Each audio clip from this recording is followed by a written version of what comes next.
రేపే హనుమాన్ జయంతి. భక్తులందరికీ హనుమాన్ జయంతి శుభాకాంక్షలు.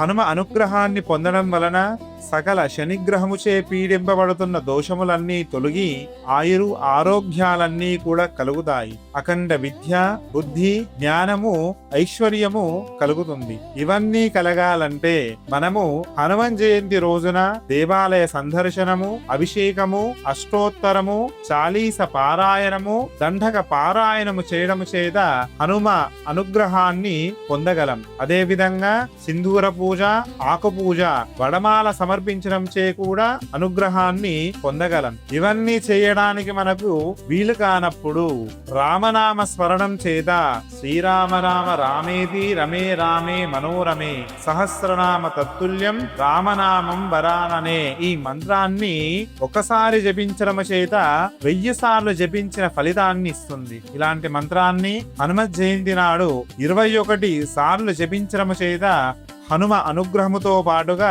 సీతారామచంద్ర స్వామి పరిపూర్ణ అనుగ్రహానికి ప్రాప్తులవుతాం. కనుక హనుమాన్ జయంతి నాడున ఈ శ్లోకమును జపించి హనుమ అనుగ్రహాన్ని పొందండి. జై శ్రీరామ్.